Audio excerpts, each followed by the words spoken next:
Oh boy, man, Oh boy, man. I just want it to be over. Yes. La la la la. Don't it feel like the games just last forever? Don't it feel like the season is lasting forever? Just in the pain already. Gastonia, Charlotte, surrounding. Why I say Gastonia first? Because that's what we deserve. Gastonia, Belmont, Shelby, Hickory. All y'all come first before Charlotte, surrounding areas. Welcome to another episode of Under Construction. Today, Kaiser Soul say, Angry Black Fan, Jamal Darby, our brother. I'm not even going to wait till the shout out. Thank you. You stole my thunder. Yeah. I swear to God. Go ahead. We are going to start this show on a positive note because God knows this football team does not give us any positivity. Shout out to our brother Rodney. Clap it up. He has earned his master's degree today. Yes. We are clapping it up for our brother Rodney today, man. Congratulations again, brother. Yeah, so incredible. So we're smart here on Under Construction. We're smart. Who's not smart? Oh boy, Matt Rule. Carolina Panthers offensive line. I'm not supposed to say that yet. I'm sorry. Today, the Carolina Panthers lost to the Carolina Panthers' evil twin, right. The Buffalo Bills, by a score of 31-14 in a game where the Carolina Panthers did not have a kicker. Colonel, hey, look, I would never ever shame kickers again. No, never. No, they're kind of important. Yeah, kind of. And there are a lot of people in the Carolina Panthers group were blaming Matt Rule. How do you not have a backup kicker? Guys, teams don't carry backup kickers. Teams don't carry because kickers. Yeah, the last time we carried two kickers, we got flamed. And when I say we, I mean the Panthers. Panthers did. And the reason they carried two kickers in was a great reason, actually, because the kickoff rule was different. The kickoff line. This was before they had moved it up. So we actually had a soccer player as our kickoff specialist, and he used to boot that thing into the stands. But we have a soccer team. Yeah. Teams don't carry backup kickers. Normally, if your kicker goes down, then you bring up someone from the practice squad a few days in advance. Yeah. Very rarely does a kicker get injured. Shout out to Reese Lloyd. Yeah, Reese Lloyd. Yep. Very rarely does the kicker get injured 5 minutes before the game starts in warm-ups. But because of that pretty severely altered the Carolina Panthers game plan. So I'm not gonna completely shit on college shit this week. Because you kind of had to do some college shit this week. Yeah, you really didn't have a choice. You had to go for it. If you were in the Bills territory, you had to go for it on fourth down.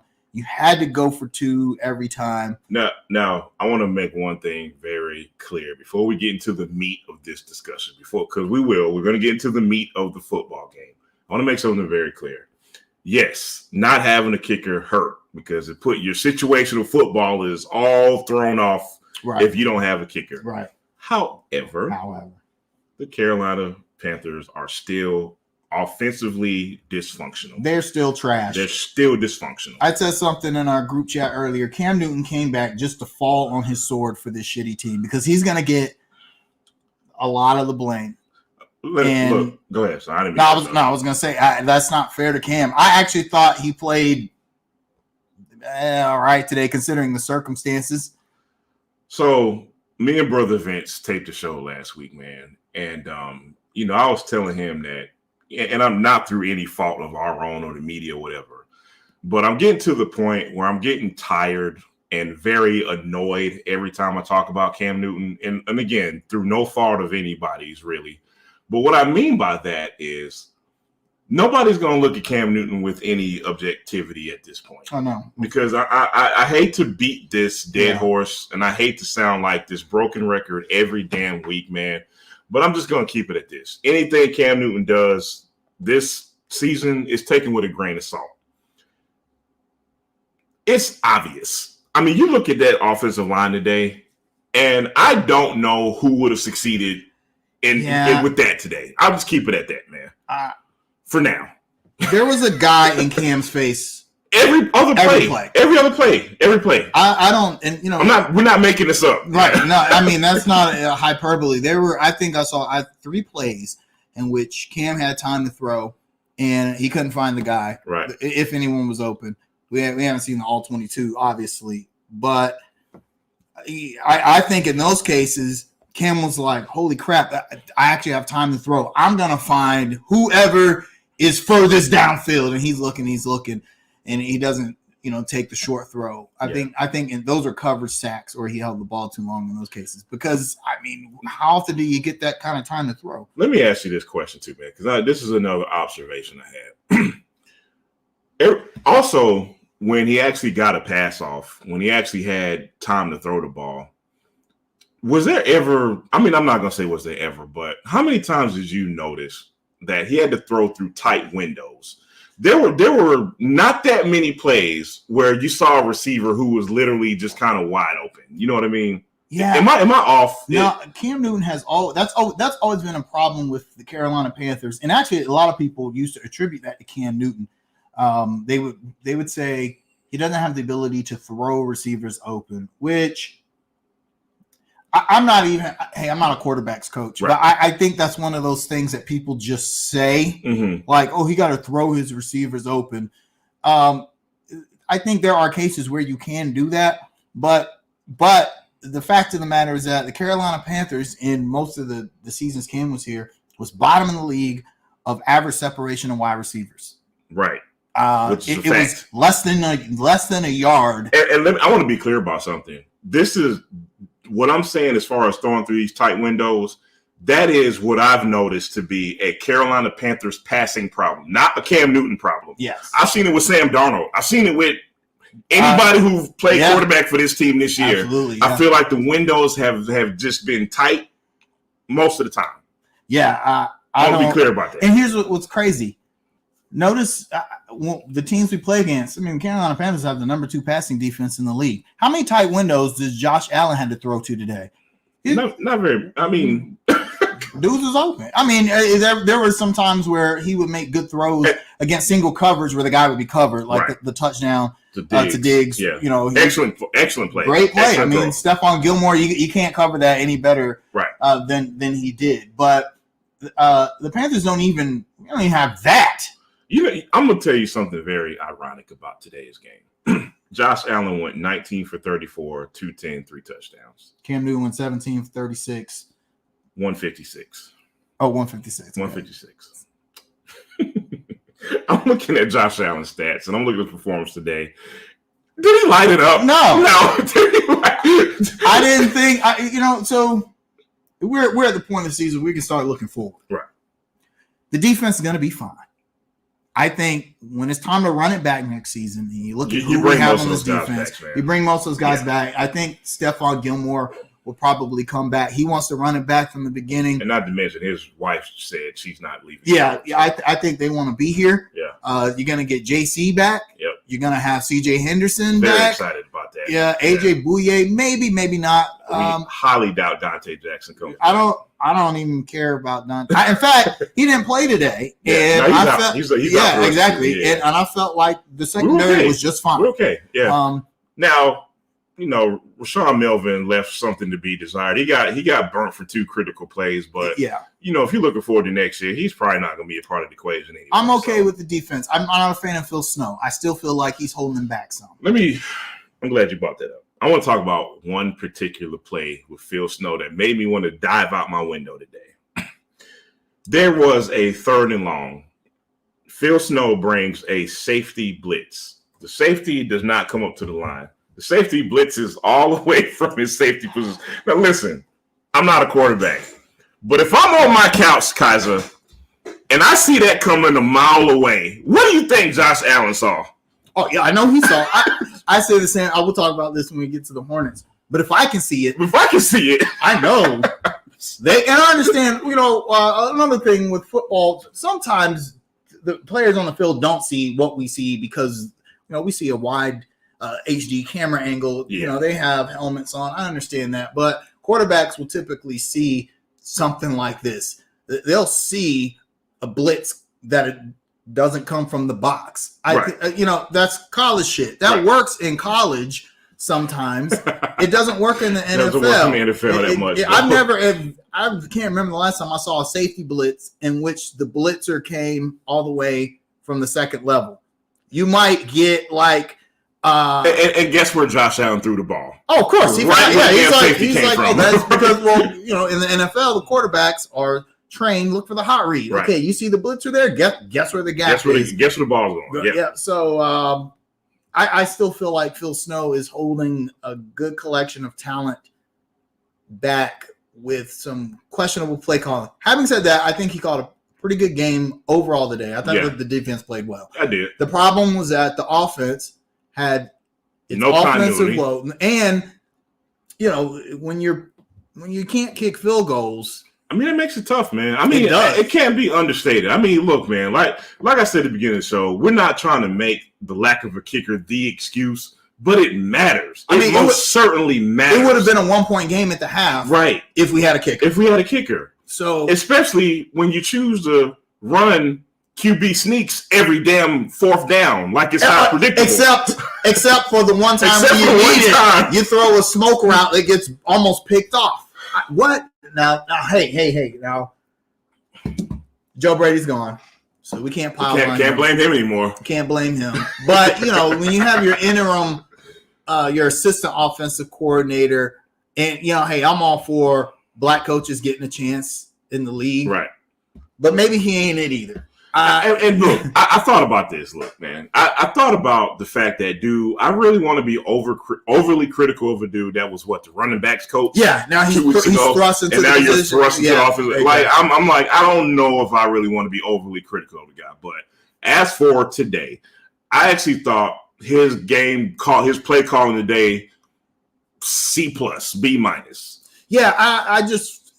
It's tough when you don't have a kicker. It's tough when you don't have a kicker. You don't expect to go for it on fourth down every time and go for 2 every time, although analytics would say that you probably should. But it's different when your game plan is centered around that. Right. If you have a coach that says, okay, you know what, we're just not going to kick it all because analytics says we shouldn't, and then now you tell your game plan around that. But we're talking 10 minutes before the game, you don't have a kicker, and now suddenly you're like, crap, now we got to go for it.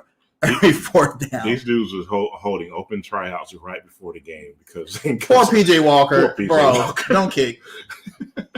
Shout out to Brandon Zilster because everything, man. That was actually a pretty good kickoff. Exactly. They almost fumbled the kickoff, but on the low, Brandon Zilster might be the most solid. Man, I really I've liked him all season. He was good when. I thought Darnold should have went to him a little bit more. Same. I like Brandon Zilstra. I think he might make a decent leap next season, depending on who we run it back with. Yeah. I mean, so let's talk about Cam some more. Always lightning rod topic. Always the hot button to push, man. How do you grade Cam Newton today? And here's why I asked that. Coming into the day, we knew the Bills' defense was stingy. We know our offensive line is bad. We know our offense has been dysfunctional the entire time. We know Cam Newton doesn't show the most accuracy all the time. With all that being said, how do you grade the guy, man? How do you even go into how can you come out and say, you know what, it was that guy's fault today? Yeah, it is hard to objectively do that because in context, I thought this during the game. There is no quarterback in the league that can come into a team in the middle of a losing team, right, with the worst offensive line in football, fresh off the couch, been sitting on the couch for 2 months in the middle of the season, and produce. It's not going to happen. Impossible. You've never seen it in the league. I can't recall. You've never not one seen time. it. Normally, it happens at the very beginning of the season, right, or maybe sometimes the backup will come in near the end of the season, but that's someone who has been with the team, who knows the playbook. Right. We're talking about a guy who comes in, and then the offense coordinator's gone. But 4 games later, and so now, come on, man. It's hard to say. Well, Cam Newton may not have played well, but he's not the reason we lost. I mean, I don't. Let me ask you a question. For these, we got 3 games left. Is that it? 3 games left. Yeah. New Orleans or Tampa, New Orleans, Tampa. Do you want to see Cam Newton starting in these last 3 games? Part of me says, why not? Mm-hmm. Part of me says, you know what? Cam Newton is sacrificing himself for no good reason. I'm leaning towards no for a couple of reasons. I'm leaning towards no, number one, because I don't want him to get killed behind his sorry offense. I'm trying not to cuss. Can't you tell I'm trying not to? Hey, Panthers are making me want to cuss. I'm trying so hard not to cuss. I don't want to see Cam Newton get killed behind his offensive line. Somebody that I saw in the Panthers actually made a good point. They said, we've seen what we got. We got out of Sam Darnold.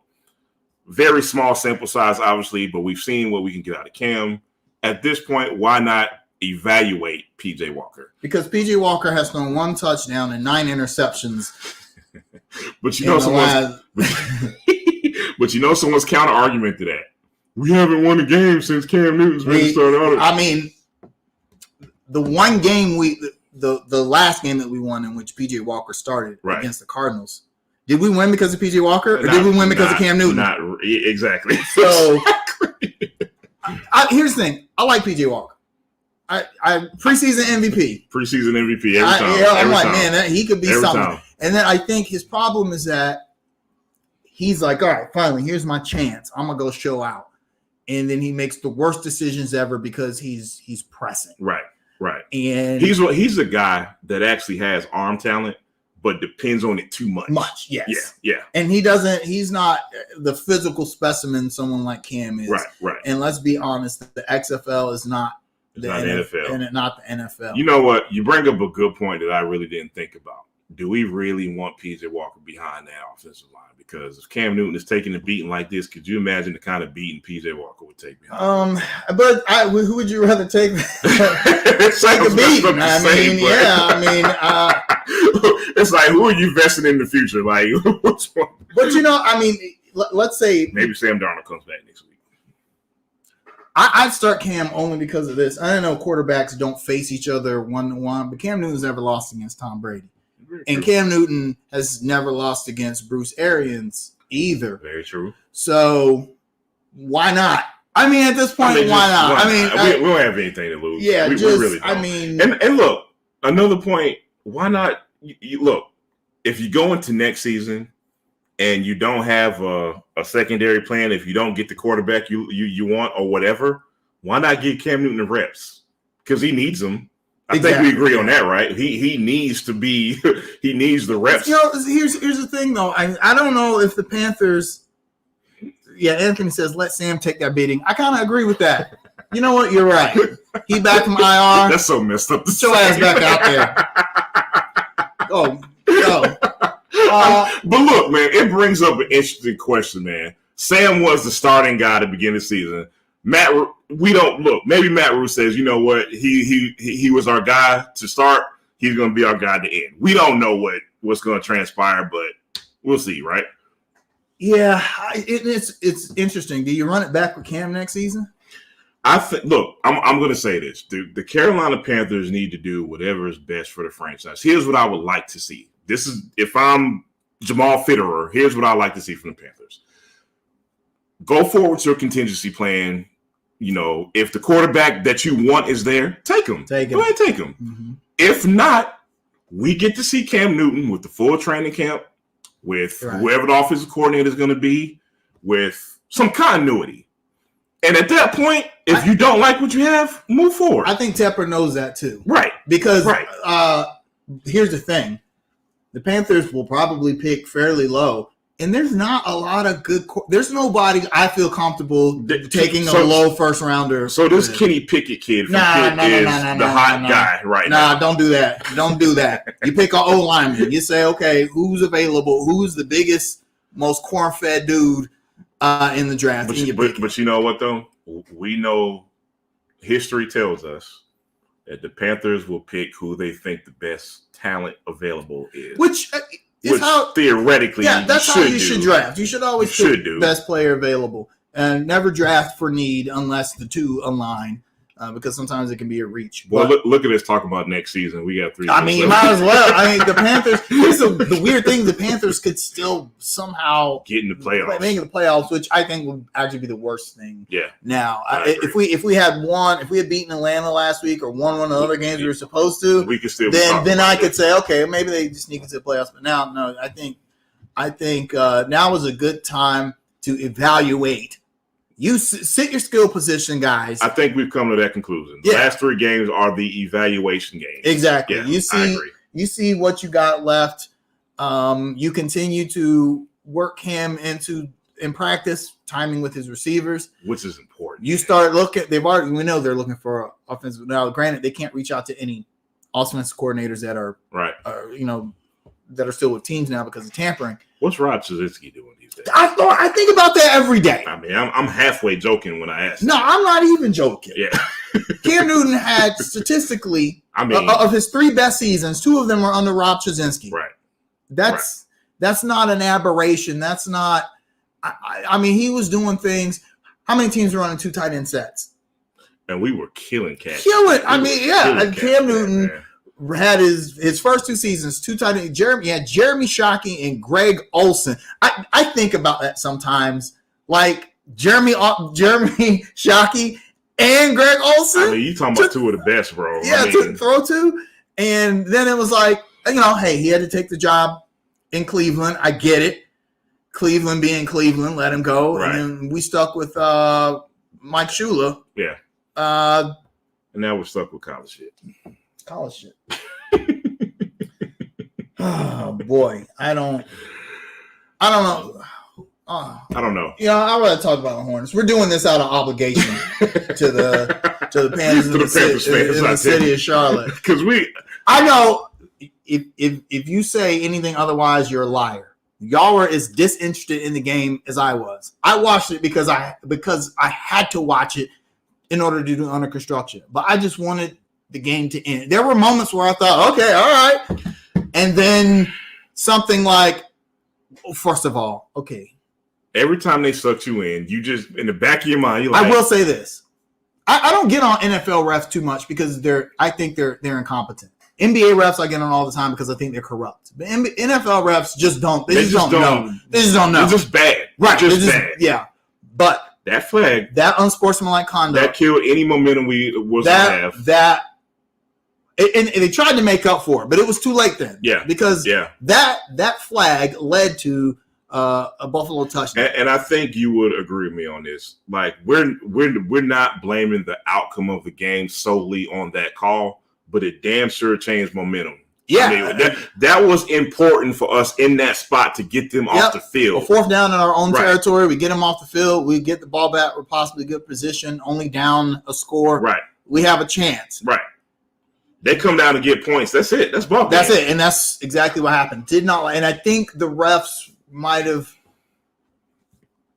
realized they made a bad call, but I just don't think they wanted to rescind the. I don't know. I don't know what. Even Jonathan Vilma in all his New Orleans Saints glory was like, I don't know about that one. Yeah, where? Because I didn't see it. At first, I thought they called it for unnecessary roughness. Which everyone was looking for. Like, where did it happen? Yeah, but he hit him before he went out of bounds. I don't know, man. I just, the thing is, though, good teams have things bounce their way. Yeah. Yeah. You create your own bad teams tend to just have bad luck, too. Exactly. Right. And the Panthers are a bad team, and we have bad luck. All right, offensive MVP. Oh, Jesus. Where do you go with this? Robbie Anderson, maybe? You know what? I'm going to say Cam Newton. Let me tell you why. Under the circumstances. I want big, bold letters, everybody. Big, bold letters. Under the circumstances. We're not in that game without Cam Newton. That's true. I mean, we get killed even more without. One understated thing that we didn't bring up: 15 carries, 71 yards. Ah, that's right. No. Rushing stats don't count for quarterbacks. They just don't count. We're supposed to forget about it. Yeah, they exist. My bad. They exist, but they don't count. Right. Right. Even though Cam Newton has extended his record of most games with at least a passing and a rushing touchdown. which is a ridiculous record. Right. He's like so far ahead of Steve Young, who was really good at that. I mean, I don't know if it'll be broken. I just don't know if that record will be broken, but it doesn't count. Yeah, apparently. But the thing is, man, like the passing game obviously wasn't pretty today, but I just thought it was a gutsy performance, man. So I'm gonna give it to Cam, man. I'm gonna give it to Sir Purr. Defensive MVP. And he wasn't there today. He can still have it. Defensive MVP. Oh yeah, Brandon Zylstra. Good call, Chris. Brandon Zylstra. I think he was solid today. Very solid. Like I said, I like him and Trimble. I thought those were good picks, and they get underutilized in our offense. I really think. But Brandon Zylstra had a good kickoff. Had some good catches. Defensive MVP. I'm going Jeremy Chin. Jeremy Chin. You know what I loved about Chin? Brian Vilma. Jonathan Vilma. I don't know why I said that. Jonathan Vilma was just talking trash about how Chin couldn't cover what's his face. Right. That was a nightmare matchup. And the very next play, give me the ball. Snagged it. That's what I'm talking about. Good job, Jeremy Chin. I thought the defense as a whole played pretty well today. The linebacker were kind of where was Shaq Thompson? I saw him fly out of bounds and not hit nobody one time. I'm going to say this one thing about Shaq Thompson. Shaq Thompson, for all of his look, he'll hit you. His effort is there.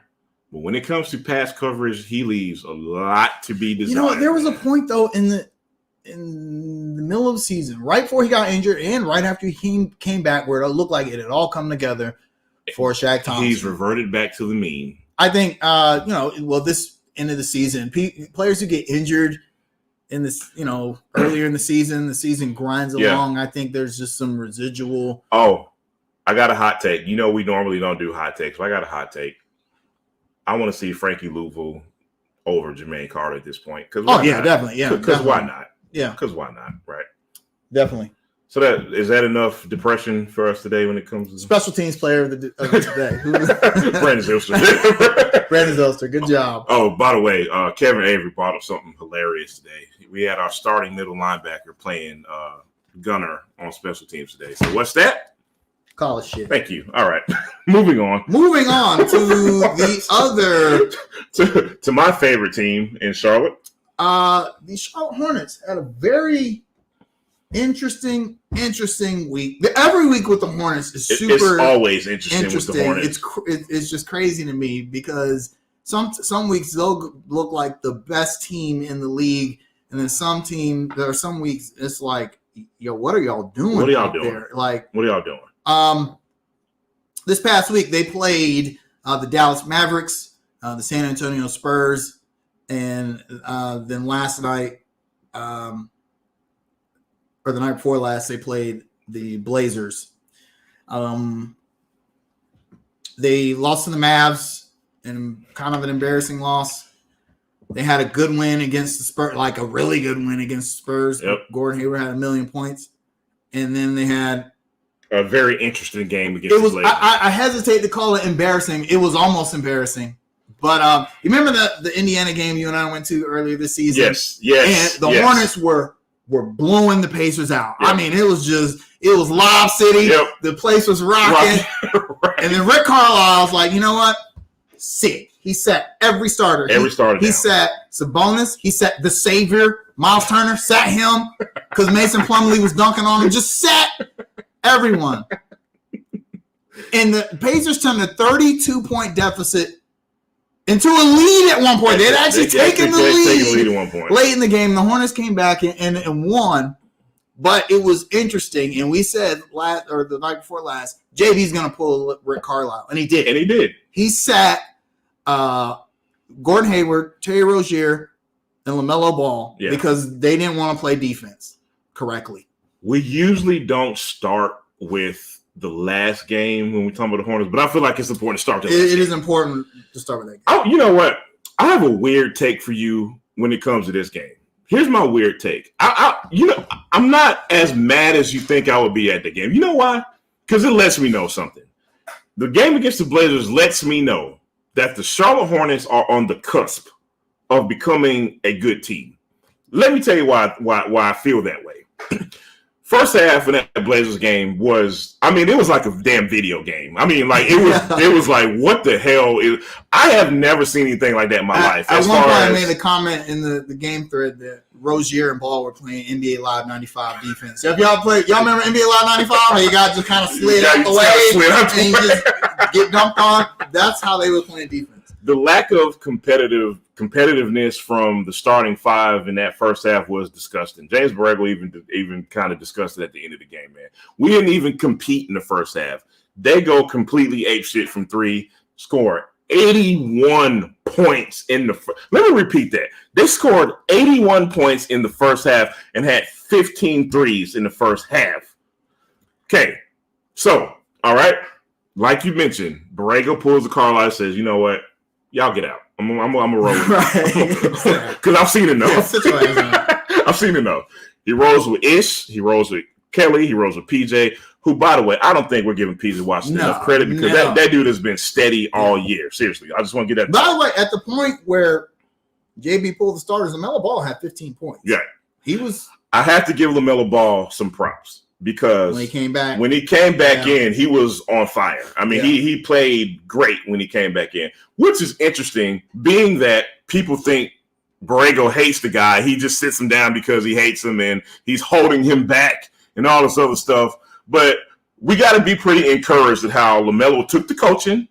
Hey, I didn't play well. Yes. And came back on the court and responded. We got to be pretty encouraged about that, man. Yeah, during the game there, people thought that people like me were picking on LaMelo Ball. I wasn't singling him out. Actually, I was picking on him and Terry. Right. Terry was awful. When we talked about this before the broadcast, the problem with the Hornets defense is that they have to play what's called help defense, where you have a weak side, off-ball defender has to cheat, almost like a zone, but it's not a zone. A lot of people think, well, the Hornets play zone. They do play zone, but a lot of times when they leave shooters open, they're not playing zone. They're actually playing man. And they have a help side defender who is supposed to come over, and he kind of cheats to keep the ball handler from driving into the lane. Right. The ball handler drives into the lane. He attacks him in the lane, but he keeps the shooter close enough to where he can get back and defend.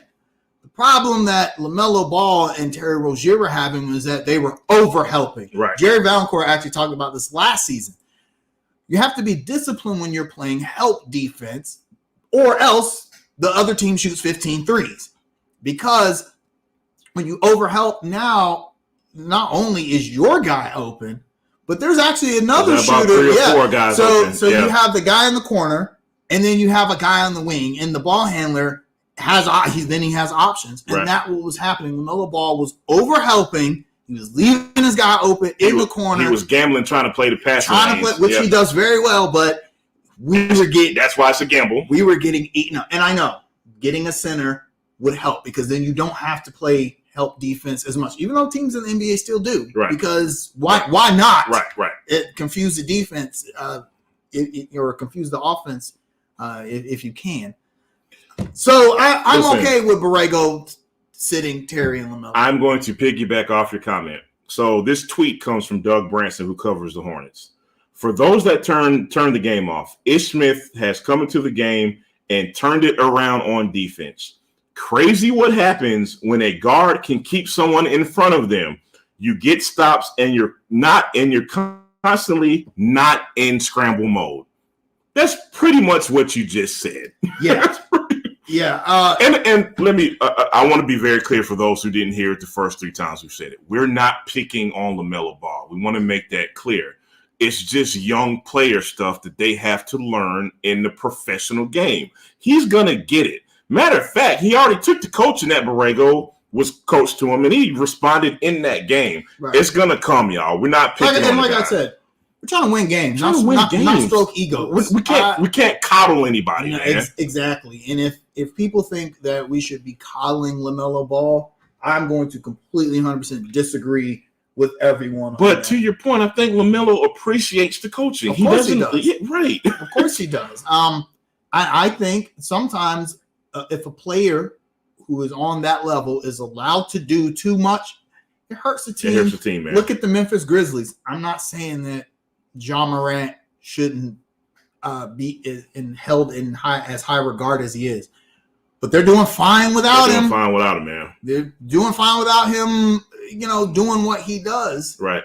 I don't want to see the team, the Hornets, like that with LaMelo, where we're just fine without him. So here's something that I hate to bring up, but we're gonna have to bring up because it's such a hot topic. We're gonna back up one game to the Spurs game where Gordon Hayward, he gets his Steph Curry on and scores 41 points in 3 quarters. Doesn't even play the fourth quarter. Fast forward to the Blazers game. What is he?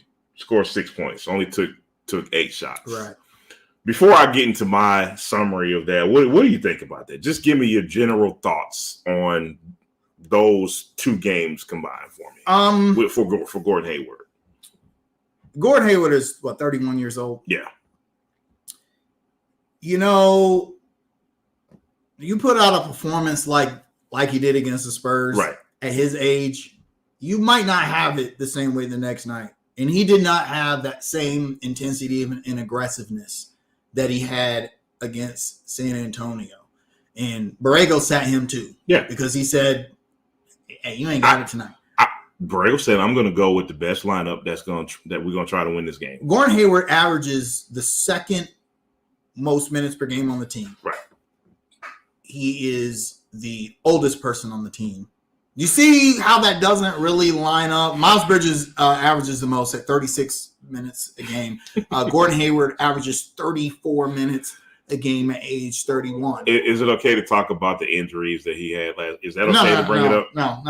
Is that an excuse? Can't talk about that. Okay, no. That's an excuse. And the thing is that other players in the league get rest days. Now I understand that the Hornets have not really had the luxury of rest days. Let me cut you off there, Kaiser.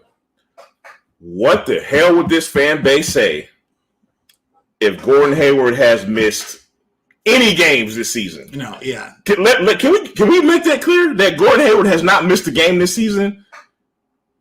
Hello? No, we can't make that case because apparently because he makes the most money on the team. He's supposed to play every game. He's supposed to average 25 a game. He's averaging 18, 5, and 4.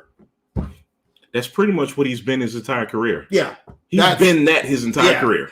So when people say, well, he's inconsistent, he's averaging what he averages his entire career. So I guess the expectation should not be for Gordon Hayward to put up 41 points a game. But see, that's not fair. But you know where we're at in this argument, because somebody's gonna say he makes $30 million a year.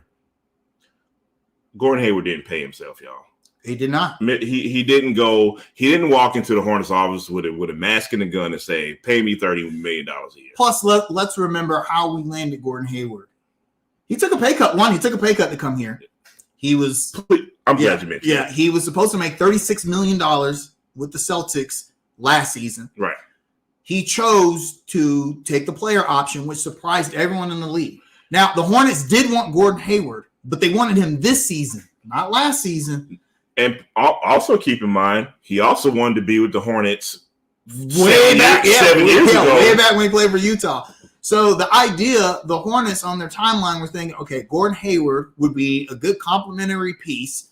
We'll pick him up when he's a free agent. But he comes a free agent a year early. Yeah. And here's the thing.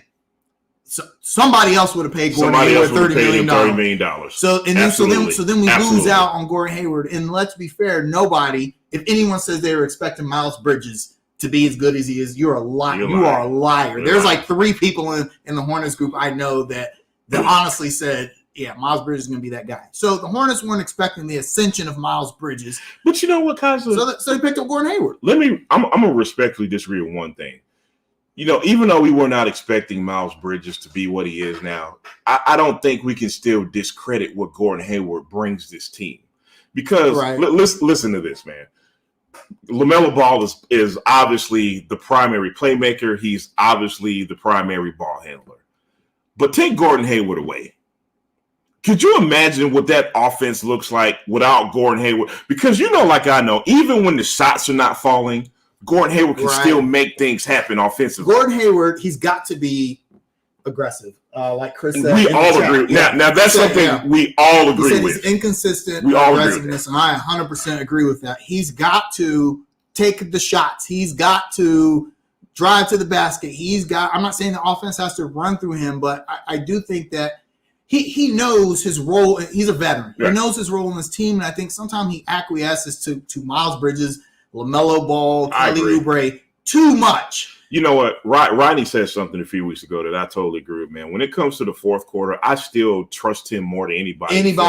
To have the ball at least. That's why I don't remember what game it was where he shot, a mid-range shot that missed. Mm-hmm. That and everybody went crazy, wanted to trade him. Yeah. Who else on the team you want taking that shot? Especially with everybody out. Yeah, there's nobody else on the team I want taking that shot. So, yes, he needs to be more aggressive offensively. He's not a bad defender either. Right. No, he's not. But just against the Trailblazers, he just didn't have it. And I think Borrego was like, okay, that's. And look, man, with that Blazers game, I don't want to pile on, but I got to call out Terry Rozier, man. He was flat out bad. I mean, that's just what it is, dude. He was not good. He was 1 for 10 offensively. He was even worse defensively. You know what I mean? Bottom line is him and Hayward got to be better. They just do.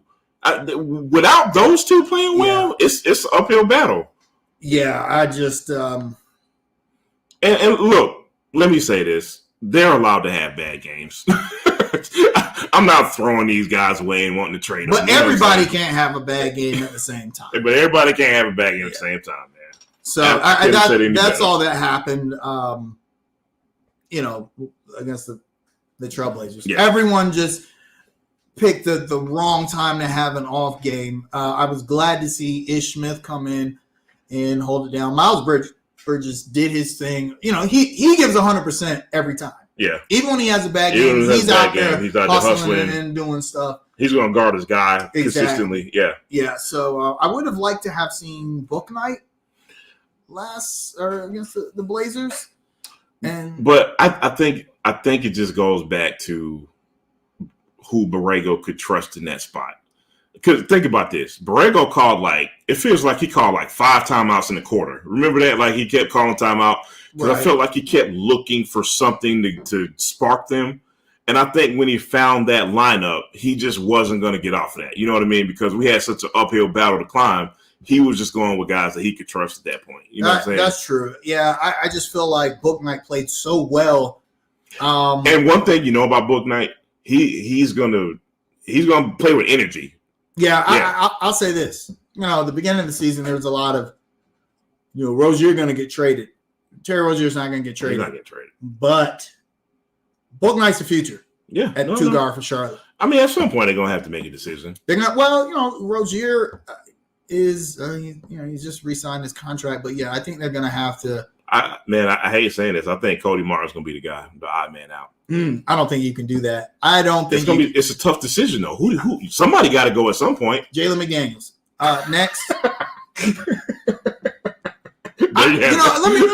Let me rant about Jalen McDaniels real quick. Before you rant about Jalen McDaniels, I'm going to give him props for that Trailblazers game because he was one of the dudes. He was one of the guys. Yeah, he came and he played really good defense. I see why Borrego likes him. But go ahead with your. I mean, I know why Borrego likes him. He's 6'9". Yep. He can guard multiple positions. He can shoot. He can hit an open three. He can hit an open three. Yeah. But there's a butt coming. So no, it's just like he has the Malik Monk syndrome. Absolutely. Yep. You have to be. He doesn't have good basketball awareness. Yeah. It's like 22 seconds in the shot clock. He'll just pull up and shoot a three, and it's like, dude, what are you doing? Right. Like, why are you doing that? And it'll be, or he'll be on a fast break with Miles Bridges streaking, and he takes to the basket, misses the layup. Bro, what are you doing? Yeah. That's an easy two. We make a lot of criticisms about Kelly Oubre's shot selection because for better or for worse, when he makes up his mind, he's gonna shoot the damn ball. But Oubre, he'll light you up for 30-something. You trust Oubre a lot more than you trust McDaniels because McDaniels just consistently has bad awareness. You know who Kelly Oubre reminds me of? Huh?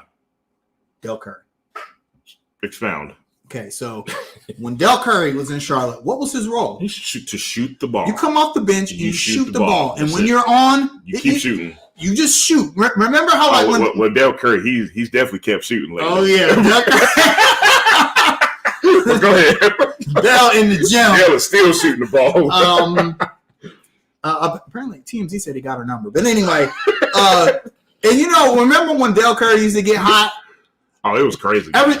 Larry Johnson would just shoot it. Yeah. Yep. Kelly Oubre's that same guy. When people see Kelly Oubre, when other players on the team see Kelly Oubre get hot, their eyes light up. Yeah. And Kelly Oubre is a better defender than Del was. Even though Del was kind of lengthy, but he just wasn't known for his defense. Right. Kelly Oubre can defend as well. And I like that's the kind of player Jalen McDaniels should strive to be. But I think the problem, maybe not a problem, but when you're a guy like McDaniels and you have to fight for your playing time. That's a really good point. Yeah, man. he's like, okay, especially with JT Thor on your ass now. Lord, yeah, I mean, when you looking behind your shoulder and you like, what's going to happen if I miss this shot? Exactly. But with that being said, he's just got to pick and choose his spots a lot better than I would take Cody. I signed Cody Martin, whatever number he wants within reason. Yeah, right. Cody Martin has. And another thing, Hornets fans, if y'all say you saw this come from Cody Martin, you are a liar. I'm calling y'all liars. I'm calling them out. Ain't no way. Because last season, because y'all, 99% of this fan base wanted that dude traded. I don't want to hear it. I don't want to hear it, man. And it's almost like when you hire a coach and you say, "Hey, we're going to focus on player development," and then they actually develop. No, but Braille doesn't develop people. Yeah. Players develop on their own. Players develop on their own. But yeah, Cody Martin leads the league in 3-point percentage. And who saw that coming? Nobody. Come on. Nobody. It's to the point now where, in the beginning of the season, I'll be like, dang, Martin shooting threes. Now it's like shoot it. Yeah. Oh, Martin over in the corner. And he plays. But you know what's very underrated about Cody Martin? And I cannot believe I'm saying this season. His playmaking. Remember last season when he would have the ball, and like I know we'd be like, man, just get the ball. Just pass it, please. Don't make a decision. Yeah. I think the game is slowed down for him so much. He's running the point now. He's making good decisions with the ball. Him and Jalen McDaniels, he needs to talk to Jalen McDaniels about, exactly. Slow down. Let the game come to you. Have a good problem that they have never had in maybe the last 20 years. Depth, right? We're at the point where well, who do you keep and who do you re-sign? We've never spoken like this before. A lot of people think that we cannot keep Bridges and Martin. That is not true. Mid-level exception and bird rights allows us to sign both of those with a very, very small tax hit. Yeah. So re-signing either of those guys is not a problem. And I think, you re-sign Cody Martin. It's important. Yeah, he's a glue guy. Brother Vince made the comparison to Tony Allen, which was met with mixed reviews. Yeah. I'll say this. Maybe if you're talking the Boston version of Tony Allen, he hasn't ascended to the Memphis version of Tony Allen. Mm-hmm. Go ahead. This is what I said about the comparison to Tony Allen. Tony Allen was an elite defender. Cody Martin is a very good defender. He ain't Tony Allen. Yeah, but it took Tony Allen 7 seasons before he was considered elite. Now, offensively, ain't no comparison. He's much better offensive player than Tony Allen was, man. But to your point, we're talking about somebody. He's in year 3, so we we don't know if he's going to get there now. But just judging off total career package, Tony Allen was look, even the late, great Kobe Bryant was like, man, I had problems with Tony Allen. You know what I mean? So maybe Cody Martin will get to that point one day. It remains to be seen. By the way, I just want to, real quick, on Miles Bridges, who may make an all-star game this year. Maybe. It's going to be close. Yeah. He's averaging 19, 4, and 7. The last number 13 pick to make an all-star game was Mookie Blaylock. Oh, wow. You sound like Eric Collins with these stats, bro. That's what I do. Yeah. So that was a long. I know some more people like, who the hell was Mookie Blaylock? Yeah, kids, he was a pretty good basketball player. Really good player for the Atlanta Hawks back in the day. Yeah. That would be awesome if Miles makes an all-star team. So the next time you see us, we will have played Phoenix tonight at 8 p.m. Utah Utah Monday. That's a rough back-to-back. God bless. Denver and then Denver on Thursday. Hey, bro, 0-3. Look, before the show came on, I told you I don't really have a real reason why, but I just somehow feel we're going to beat the Suns tonight. I think tomorrow is – I know. We never play good in Utah. I mean, like, never. These are all nightmare matchups. It's like the worst road trip. Each of those teams have elite big men, elite centers. We have nothing. I mean, not that – look, Nikola Jokic does that to everybody, but we really don't have – Yeah, that's a loss. Rudy Gobert loves playing the Hornets. Loves it. I know he has his game circled on his calendar. Listen, man, I don't have a real stat in front of me, man, but Rudy Gobert probably averages like 8 blocks a game. Yeah, he loves it. And then DeAndre Ayton he's gonna eat. He's out. Oh, he is. Yeah, he's out. Okay, all right. We get a break. Jamal's prediction might not be too far Devin off. Booker's still out too, man. So okay. So we got old Chris Paul again. We got Chris Paul against LaMelo Ball. That's now look, they're still playing lights out. Let's not get it twisted. They got guys out, man, but they are still. They're a good enough team to where they could beat the Hornets. And breaking news: Cody Martin is out for tonight's game because of COVID safety and protocols. Thank you, Rodney, for breaking that news to us. That's a loss. Now that changes my prediction. Hey, okay, hold on. I'm gonna switch gears real quick. Then, should the NBA be doing something? Yeah. Because they should. And look, I think we're kind of in denial. I don't want to get too deep into that discussion, but I mean, okay, so it's different than it was. And Devin Booker's back tonight, so there goes that. That's on 3. Okay. I know it's different than it was during the beginning of the pandemic, where the NBA took essentially 4 months off. Yeah, people are vaccinated now, and getting COVID is not as big of a deal if you are vaccinated, because you're not going to get as sick. Right. And the health and safety protocols are just precautionary. Right. Basically. Exactly. To help prevent the spread.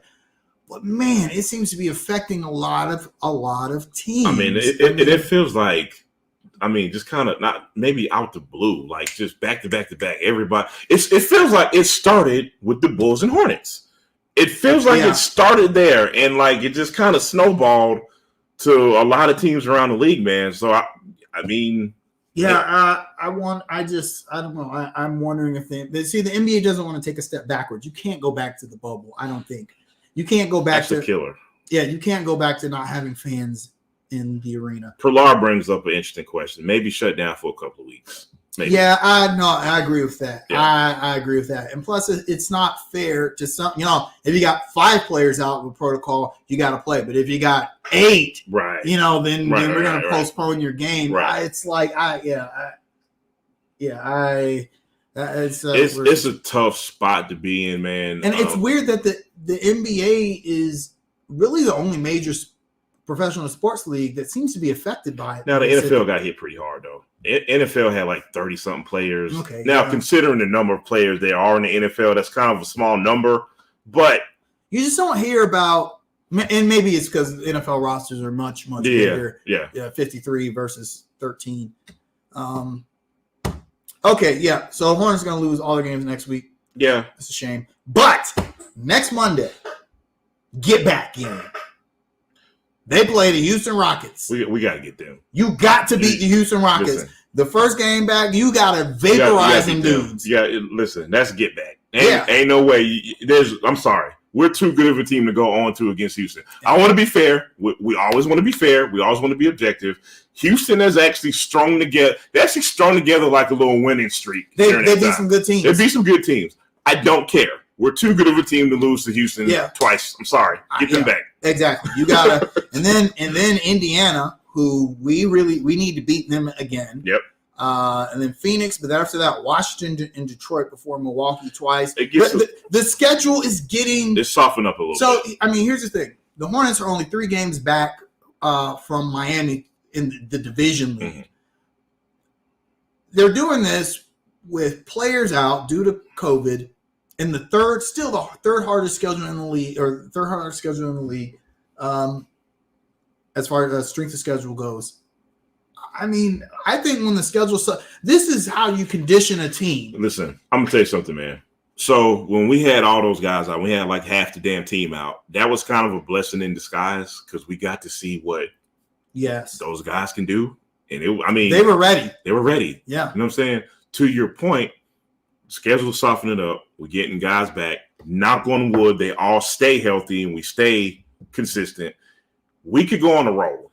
There's a stretch in January, right before the middle of the month, where we play Orlando, New York, Boston, Oklahoma City, Atlanta, Toronto, and Indiana. All very winnable games. You can win. They could win every one of those games. They won't. But I mean, right. All of those games are completely winnable. Completely winnable. And look, if you're a team that is striving to make the playoffs, those are the games you got to win. Yeah, you got to. Like Boston snuck one away from us. We got to win that. Yeah, we owe them some get back. Exactly. You got to beat New York, who's, by the way, Famous Los said Kimba had his Hornets jersey on under his Knicks jersey last night. Props to Kimba Walker. Shout out to Kimba Walker. I hate the way they treating you in your home city, bro. Listen, man. Look. We don't even have to go into how much of a Kimba Walker fan. I'm gonna always have respect for that dude, man. We're always gonna root for him. Maybe not against us, but we're always gonna root for Kimba, man. So shout out to him, bro. Shout out to him. Yeah, all right. One more topic we want to talk about before we have a culture topic this week. Yeah, man, it's been a while. So something cool coming to Charlotte, maybe, depending on where you stand on this. Right. There's going to be another black-owned brewery because we had one. Charlotte, well, Weathered Souls. Yeah. But this one though, and here's the sting of it. I already know where you're going with this. Go ahead, say it. I'm thinking the same thing. The people who own it are not from Charlotte. They're based in Atlanta. Yeah. Let me start this one. Go ahead. We had the same thought, bro. Let me explain something to y'all. Me and Kaiser didn't discuss this in length before. Oh, by the way, Three Spirits was the one. Was the first one. Weathered Souls has not opened yet. Yeah, it was the first one. I thought about this, man. I said, look, man, I'm always, and this is no shade to the people who are going to own this brewery. I want to be very clear about that. Anytime a black person can own a business in Charlotte, I don't care where they're from, go support them, okay? Yes. But when I saw that they're from Atlanta, here's the first thing I thought, Kaiser. Why couldn't we go support Three Spirits first? Why did that? Everyone's going to go to this one, too. Everybody's going to go to this one. Because they're going to, man, I went to this joint in Atlanta, and it's in Charlotte now. I feel you. Dude, we're on the same wavelength. Now, Clarence Boston is the owner. Maybe we can get him on the show one day. I actually want to collaborate on the event with him. I got an idea that I'm not going to share yet. Okay. But yeah. He did say that, he's lived in Charlotte. He lived in No Doubt. He actually has owned businesses in Charlotte. He's owned bars here before. And he did say that, he missed Charlotte and he wanted to come back, which is cool. I like that. That someone especially from a rival city like Atlanta, is like, Charlotte's a really good thing. Right. And come back here, and breweries are interesting. Full disclosure, I don't even like breweries. Mm-hmm. They're just not my thing. You're right. Right. And there's always been this narrative that the brewery culture is mostly it's a white thing. It's just not a lot of room for people of color in the brewery culture. And I'm glad that this is kind of changing or attempting to change that. But I will say this though. Is this sustainable? Because brewery culture is not something that black people do. Here's my controversial statement for today. I believe that will be sustainable. I don't know what it is about Charlotteans, but when somebody else from another town comes and open up a business, we are on it like flies on crap. Yeah, that's true. And to another twist to that brewery is that they're actually going to serve food, and that's going to really help. Gourmet burgers, and I love a good hamburger. Right. So, and he did say in an interview that they really actually want the place to be accessible or feel accessible to people who don't drink beer. Right. And so that's a good thing. It's just it's going to be marketed as a brewery, which I mean it is. You know what? And look, I don't know this for sure. I want to be very clear. We haven't talked to these people yet. We don't know the business plan behind it. But here's what I kind of think will happen, because just from just from being from this city and knowing how people work in this city, there's going to come a time where They're going to start doing the club thing. Here's what I mean by that. It's not going to be like a club, but they're going to start doing events. Mm-hmm. Hey, Saturday is this day. Hey, come on Friday, it's this day. Hey, Monday is this day. They're going to have to add like an added element so it doesn't make it look like just straight up brewery. And for people of color, I don't know why we work this way. I don't know why, but we just not going to go to just a brewery just to hang out. We got to I'm sorry to say that, but I have the only breweries I've been to. A good friend of ours, Scott Blackwood, had a brewery in Belmont. Now, Scott Blackwood's like family to me. Yeah. So I went to his brewery. Yeah. But otherwise, I'm not just like, what am I going to do tonight? I'm going to go to the brewery. Right. Like, if I want to go drink a beer, I'm going to go to a bar. Captain Obvious statement. They're going to have to give people reasons beside the actual product to come. Exactly. To the, yes. right, exactly. You know what I mean? Exactly. Which, brewery culture is all about beer culture. Yeah. And I just don't think that brown people we're for whatever reason, we don't. Beer culture is just not a part of our culture. It's not. I want to drink liquor. And if you open a Hennessy bar, I'm there. Crown Royal bags at the front door. I mean, that's me. I don't want to drink just IPAs and stouts. Yeah, let somebody open a bullet bourbon bar. I'm there, bro. Like, sign me up any day. But I hope this is successful. With all that being said, yeah, I really do. I want. Even if nothing else, we have a good hamburger spot. Yeah. In Charlotte, and they better be really good. No BS on these burgers. Man, you gotta come correct on burgers. Exactly. Don't be putting like parsley on my burger. Yeah, I want a burger, a real burger. Exactly. I don't want no special sauce on no burger. Yeah, none of that. Like, nah, bro. We'll see what he's talking about though. Congrats to Clarence Ball. No, man, but I actually, with all that being said, I think it'll be a very successful. It is a no-da though, which is kind of like. But you know what? But you know what? Me and you know this from being OG Charlotteans. No Doubt originally was one of the most inclusive areas in Charlotte. Yeah. No Doubt had something for everybody. Yes.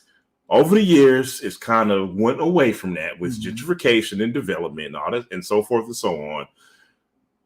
Things might be circling back around, and that may be the first key in that. Well, it used to, after it stopped being the hood, it was like the artist district, right? And I think it's moved away from that, and now it could be like a business entertainment kind of district, which is not bad for it. But I'm also talking about the demographics. Like anybody came to know that. I mean, you had all walks of life come to know that, and like Again, I think it may be time to circle that think back so. around. I think part of the reason was that Noda used to have these spots like the Mellow Mushroom where they were just like cool hangout spots. Right. They weren't like marketed as like I can't remember the name of the restaurant that replaced the Mellow Mushroom, but it's like I don't want to eat there. It's like I want to go. That's a lot of places. Yeah, I want to go to a place like Solstice in No Doubt, which was. I really miss Solstice. Yeah, it's like those are the kind of the mill. I want to go to those kind of bars in No Doubt. I don't want your Solstice was my spot. Yeah, that was a good spot. Yeah, man. That damn black and chicken wrap was amazing. Anyway, I'm fat. Let me stop. All right. Shout outs, man. Once again, shout out to Rodney once again, man. Yeah. Congratulations on that Masters, bro. He's been working real super hard. For those of y'all who've been wondering where Rodney's been at the last couple of weeks, man, just know that dude has been working his ass off, man, and I'm glad he got it. That is the only college shit I will accept. Getting your master's get a degree. That's some good college shit. Not real college shit? We don't know. Unfortunately, man, rest in peace, Leonard Hubbard from the Roots, aka known as Hub. He was the basis for the Roots, yes. Or at least for their studio albums, their first 4 studio albums. I think. Yeah. That's. But anybody who has followed the Roots for years, anybody who knows what OK Player is, man.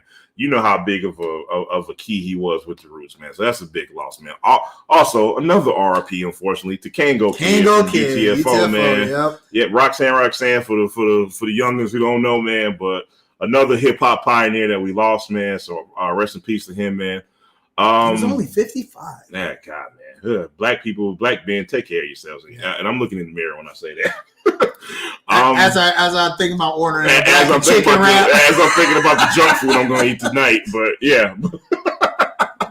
Other than that, man, continue shout outs to everybody in the chat, man. Pralash, Sherrod, Danny's in there somewhere talking crap. Chris, man, y'all know who you are, man. All the continued supporters. Exactly. Man. Oh, by the way, look for another watch party next month. We don't have a date nailed just yet, but it's coming. So yes. Yeah. I'm gonna give a shout at Formula One racing. I know a lot of you guys out there don't follow Formula One, although it's picked up a little bit of popularity in the United States. And in the past in the show, I've always shouted out Lewis Hamilton because he's my favorite driver. I think he's the greatest Formula One driver ever. A lot of people feel like Michael Schumacher is, but the fact that you have a black person, someone who I know he's biracial, a lot of people throw that in there. Hey man, you biracial, you black. Yeah, exactly. He identifies as a black dude. It was a chance for him to win his 8th championship. I won't get into the details of how he lost a race that he was leading by 11 seconds, but it was some sports shenanigans. That's a good way to put it. F1 wanted to. They saw that he was clearly running away with this race, and an opportunity arose for them to make it a dramatic final lap showdown between him and his rival this season, the Dutch driver Max Verstappen. And Max Verstappen ended up winning in a very, very controversial sense. And in defeat, he was so gracious. Him and his father, who, it's funny, we give LeVar Ball a lot of credit for what he's done. Mm-hmm. But we look at a guy like Lewis Hamilton's dad, who has 2 sons that are drivers. He has a disabled son that actually is a race car driver as well. Right. And Lewis Hamilton's father worked 2 jobs, took a second mortgage on their home because getting into racing is very expensive, and it's not really that accessible for people of color, especially in the UK. So him and his father went and congratulated Team Red Bull, Max Verstappen, and his dad. Gracious in defeat in a race that they're in a championship that they should have won, but it left an icky taste in my mouth because it just lets me know that sports is all a show. Right. What's going to get the ratings? Right. Lewis Hamilton winning his 8th championship by 11 seconds in a close, hot, contested season. That's not ratings. Netflix don't want to show that. And you don't want that kind of stuff to filter into sports, man. Like let sports be sports. Let it play out the way it's supposed to. But I think, if the NFL, the NBA, they would have done the same thing. We saw the NBA with the bubble kind of did the same thing. Hello. Inviting teams to the bubble who weren't going to make the playoffs, but had like Zion Williamson and the Pelicans were not going to make the playoffs, but they got invited to the bubble. Come on now. A lot of horns were at home. Yeah, exactly. We ain't going to get started. A sad weekend for sports for me because none of my teams won. No, none of mine either. Well, the Hornets beat the Spurs. That's about all I had this weekend. UConn lost. Florida State. That's my shout at. Damn it! I got another shout at. Boy, hold on. Let me look in the camera when I say this. Number one, first and foremost, congratulations to Deion Sanders in Jackson State on getting the. Yes. I forget the kid's name. I think Travis Jackson, Hunter, Travis Hunter, something. Whatever. Congratulations to Deion Sanders on landing that recruit. There are, and I hate to say this, but there's a segment of the fan base of Florida State who is hating Deion Sanders for taking away the recruit. And I hate to say this, but there's a very racial element to that. Oh, yeah. Let me first and foremost stick my middle finger up at those people. Y'all shut the hell up. Point the damn finger at this inept, incompetent administration at Florida State who can't keep a damn recruit to save their life, who have been mired in mediocrity and incompetence for the last 8 years. How dare y'all be mad at Deion Sanders? Be mad at Mike Norvell. Be mad at the Florida State administration. Do not be mad for this guy for doing his damn job. Be mad at Florida State. We have sucked for the last 8 years, going on 9. Stop it right now. Shout at Florida State. There's no team I root for that grates my nerves more than the Florida State Seminoles, and I'll keep it at that. Thank you for listening. Enough said. Hey, y'all have a good day. Have a great Christmas. It'll be Christmas next week. Next week. Wow, man. Y'all, please be safe if you're out there shopping. Just be nice to each other. I know it's crazy out there. Yeah, just, man. Just have Be a good, nice. Yeah, have a good holiday. Eat, love your family, love All each that. other. All So, hey, man. Yeah. Hug your grandma, hug your mama, all that yes, stuff, please man. do. So, y'all have a good one. Love y'all. Peace out, y'all. Next week.